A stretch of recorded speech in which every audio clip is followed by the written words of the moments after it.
చెందడం అనేది చాలా ఇలాంటి సంఘటనలు జరగకూడదు, కానీ దురదృష్టవశాత్తు జరిగింది. దీనికి కుటుంబానికి నా ప్రగాఢ సానుభూతిని తెలియజేస్తున్నాము. మరియు వాళ్ళకి భగవంతుడు ధైర్యం ప్రసాదించాలని కోరుకుంటున్నాను. అండ్ ఇప్పుడు ఏంటి అంటే ఇప్పుడు వాళ్ళకి ప్రభుత్వం తరఫున ఒక 10 లక్షల రూపాయలు మరియు గౌరవ నర్సంపేట ఎమ్మెల్యే గారు కూడా ఒక 5 లక్షల రూపాయలు త్రూ కలెక్టర్ గారి ద్వారా అండ్ మరియు ఆర్టీసీ కార్పొరేషన్లో వారి కుటుంబ సభ్యులకి ఒక ఉద్యోగము దీన్ని ఇప్పుడు వాళ్ళకి ఇస్తామని చెప్పి తెలియజేస్తున్నారు. అది నేను వాళ్ళ కుటుంబ సభ్యులకు కూడా తెలియజేయడం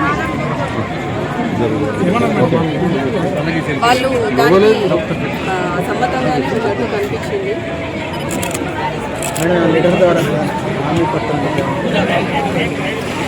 అంటే ఒకసారి వాళ్ళు బస్ స్టాండ్కి తీసుకెళ్ళి నివాళులు అర్పించాలని చెప్పి అవకాశం కల్పించాలంటున్నారు వాళ్ళు.